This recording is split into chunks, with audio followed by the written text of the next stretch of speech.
Hello friends, ഇന്ന് ഞാൻ വന്നിട്ടുള്ളത് ഇപ്പോൾ ട്രെൻഡായിക്കൊണ്ടിരിക്കുന്ന നെയിം സ്ലിപ്പിൻ്റെ ഒരു ട്യൂട്ടോറിയൽ വീഡിയോ ആയിട്ടാണ്. ഈ വീഡിയോ നിങ്ങൾക്കെല്ലാം യൂസ്ഫുൾ ആകുമെന്ന് വിചാരിക്കുന്നു. നമ്മുടെ കുട്ടികൾക്ക് ഇഷ്ടമുള്ള കാർട്ടൂൺ തീം വെച്ച് നമുക്ക് എങ്ങനെ ഫോട്ടോ എഡിറ്റ് ചെയ്യാമെന്ന് നമുക്ക് ഈ വീഡിയോയിലൂടെ കാണാം. ഫസ്റ്റ് ഓഫ് ഓൾ നമുക്ക് പിൻട്രസ്റ്റ് ആപ്പ് ഓപ്പൺ ചെയ്യാം. ശേഷം സെർച്ച് ബാറിൽ പോയി കാർട്ടൂൺ തീം ബാക്ക്ഗ്രൗണ്ട് എന്ന് സെർച്ച് ചെയ്യുക. അപ്പോൾ തന്നെ നമുക്ക് ഒരുപാട് കാർട്ടൂൺ തീമുകൾ കാണാൻ പറ്റും. നമുക്കിഷ്ടമുള്ള കാർട്ടൂൺ തീം അതിൽ നിന്ന് സെലക്ട് ചെയ്യാം. ഇപ്പോൾ ഒരു ബോയ് ആയതുകൊണ്ട് ഞാൻ സ്പൈഡർമാൻ്റെ തീമാണ് എടുക്കുന്നത്. ഇനി ഇമേജിൻ്റെ താഴെ കാണുന്ന 3 ഡോട്ടിൽ ക്ലിക്ക് ചെയ്യുക. ശേഷം ഡൗൺലോഡ് ഇമേജ് എന്ന ഓപ്ഷനിൽ ക്ലിക്ക് ചെയ്യുക. അപ്പോൾ തന്നെ നമ്മുടെ ഗാലറിയിൽ അത് സേവ് ആകുന്നുണ്ട്. അങ്ങനെ നമുക്ക് ഇഷ്ടമുള്ള ബാക്ക്ഗ്രൗണ്ടുകൾ എത്രയും സേവ് ചെയ്തെടുക്കാം. ഇനി നമുക്ക് ഇൻഷോട്ട് എന്ന ആപ്പ് ഓപ്പൺ ചെയ്യാം. അതിൽ ഫോട്ടോ ക്ലിക്ക് ചെയ്യുക. ഈ കുട്ടിയുടെ ഫോട്ടോ സെലക്ട് ചെയ്ത് കട്ടൗട്ട് ഓപ്ഷനിൽ കൊടുക്കാം. അപ്പോൾ തന്നെ ബാക്ക്ഗ്രൗണ്ട് റിമൂവ് ആവുന്നതാണ്. എക്സ്പോർട്ട് എന്ന ഓപ്ഷൻ ഞെക്കുമ്പോൾ ഫോട്ടോ ഗാലറിയിൽ സേവ് ആവുന്നതാണ്. നെക്സ്റ്റ് നമുക്ക് ക്യാൻവ ഓപ്പൺ ചെയ്യാം. ഇനി നമുക്ക് നെയിം സ്ലിപ്പിൽ നിന്ന് സെർച്ച് ചെയ്യുമ്പോൾ ഈ ആപ്പിൻ്റേതായിട്ടുള്ള നെയിം സ്ലിപ്പ് നമുക്ക് കിട്ടുന്നതാണ്. ഇനി അതിൽ നിന്ന് ഒരെണ്ണം സെലക്ട് ചെയ്തിട്ട് അതിൻ്റെ പിക്ചേഴ്സൊക്കെ ഒന്ന് റിമൂവ് ചെയ്യുക.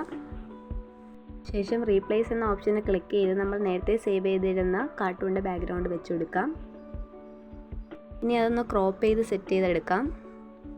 ഇനി ഗാലറി എന്ന ഓപ്ഷൻ സെലക്ട് ചെയ്ത് നമ്മുടെ കുട്ടിയുടെ ഫോട്ടോ അവിടെ സെറ്റ് ചെയ്ത് കൊടുക്കാം. നമ്മുടെ ഇഷ്ടം അനുസരിച്ച് അത് ലെങ്ത് കൂട്ടുകയും കുറയ്ക്കുകയൊക്കെ ചെയ്യാം. അതിൽ നെയിം ഡിലീറ്റ് ചെയ്തതിന് ശേഷം ക്ലാസ്, സബ്ജക്റ്റ്, സ്കൂളൊക്കെ ഒന്ന് സെറ്റ് ചെയ്തെടുക്കാം. എല്ലാം ഒരേ ലെവലിൽ സെറ്റ് ചെയ്യുക. അതെല്ലാം ഈക്വൽ ആയിരിക്കണം. ശേഷം ടെക്സ്റ്റ് എന്ന ഓപ്ഷനിൽ ചെന്ന് കാലിഗ്രാഫി എന്ന് സെർച്ച് ചെയ്യുക.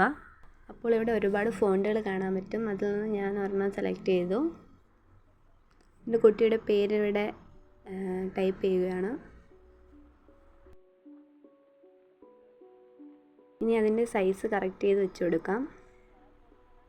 ഇനി മുകളിൽ അവസാനം കിടക്കുന്ന ഓപ്ഷനിൽ ക്ലിക്ക് ചെയ്ത് നമുക്ക് ഫോട്ടോ സേവ് ചെയ്തെടുക്കാം.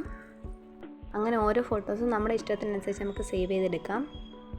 പിന്നെ ക്യാൻവയിൽ തന്നെ A3 ഡോക്യുമെൻ്റ് എന്ന് സെർച്ച് ചെയ്യുക. അപ്പോൾ ഡിസൈനുള്ള ബാക്ക്ഗ്രൗണ്ട് നമുക്ക് കിട്ടും. ശേഷം കാണുന്ന പ്ലസ് എന്ന ഓപ്ഷനിൽ ക്ലിക്ക് ചെയ്യുമ്പോൾ നമുക്ക് വേറെ A3 ഡോക്യുമെൻ്റ് കിട്ടുന്നതാണ്. അതിൽ നിന്ന് ഒരെണ്ണം സെലക്ട് ചെയ്തെടുക്കാം.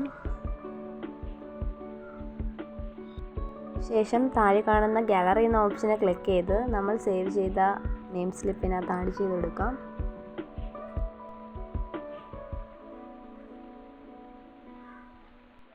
ഇനി വീഡിയോയിൽ കാണുന്ന പോലെ അതൊന്ന് റൊട്ടേറ്റ് ചെയ്ത് സെറ്റ് ചെയ്തെടുക്കാം. ശേഷം അതിൽ രണ്ടാമത് കാണുന്ന ഓപ്ഷനിൽ ഞെക്കി നമുക്ക് കോപ്പി ചെയ്തെടുക്കാം. എത്ര വേണമെങ്കിലും നമുക്ക് കോപ്പി ചെയ്തെടുക്കാം. അതിനുശേഷം നമ്മൾ വീഡിയോയിൽ കാണുന്ന പോലെ ഒന്ന് സെറ്റ് ചെയ്തെടുക്കുക. പിന്നെ നമുക്ക് അതിൽ ഫോട്ടോയിൽ ക്ലിക്ക് ചെയ്ത് റീപ്ലേസ് എടുക്കുമ്പോൾ നമുക്ക് വേറെ ഫോട്ടോസ് അതിനകത്ത് ആഡ് ചെയ്യാവുന്നതാണ്. ഞാനിവിടെ ഒരുപാട് ഫോട്ടോസ് അങ്ങനെ ആഡ് ചെയ്ത് വെച്ചിട്ടുണ്ട്. വീഡിയോയിൽ കാണുന്ന പോലെ ഇത് ഇങ്ങനെ സെറ്റ് ചെയ്തിട്ട് നമുക്ക് സേവ് ചെയ്യാം. അത് ഡൗൺലോഡ് ചെയ്ത ശേഷം നമുക്കിനി പ്രിൻ്റ് എടുക്കാം. ഞാനിതിൽ A3 ഡോക്യുമെൻറ്റിലാണ് പ്രിൻ്റ് എടുക്കുന്നത്. അതിൽ ഏകദേശം 30 എണ്ണം നമുക്ക് ആഡ് ചെയ്യാം. A4 ഷീറ്റിലാണെങ്കിൽ അത് 10-12 നമുക്ക് ആഡ് ചെയ്യാൻ പറ്റൂ. A3 പ്രിൻറ്റിന് 60 രൂപയും A4 പ്രിൻറ്റിന് 30 രൂപയുമാണ് ആവുന്നത്. നമ്മുടെ പ്രിൻ്റ് ഇവിടെ വരുന്നുണ്ട്.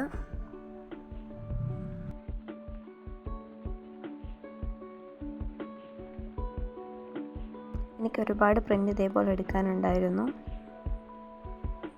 ഇനി നമ്മുടെ നെക്സ്റ്റ് പരിപാടി എന്ന് പറയുന്നത് ഇത് കട്ട് ചെയ്ത് കസ്റ്റമേഴ്സിന് കൊടുക്കലാണ്. അപ്പോൾ ഇതാണ് നമ്മൾ എടുത്ത് വെച്ച പ്രിൻ്റ്. ഇത് A3 ഷീറ്റിലാണ് ഞങ്ങൾ എടുത്തിട്ടുള്ളത്. നല്ല ക്വാളിറ്റി ആയിട്ടുള്ള പ്രിൻ്റാണ്. ഇത് നമ്മൾ കുറച്ച് കട്ട് ചെയ്തെടുത്തതാണ്. ഈ വീഡിയോ നിങ്ങൾക്ക് എല്ലാവർക്കും യൂസ്ഫുൾ ആകുമെന്ന് വിചാരിക്കുന്നു. വീഡിയോ ഇഷ്ടമായി ലൈക്ക് ചെയ്ത് സപ്പോർട്ട് ചെയ്യണേ. ഇതുപോലുള്ള വീഡിയോകൾക്ക് നമ്മുടെ ചാനലിന് സബ്സ്ക്രൈബ് ചെയ്തേക്കണേ. അപ്പോൾ ഓക്കേടാ, ബൈഡാ.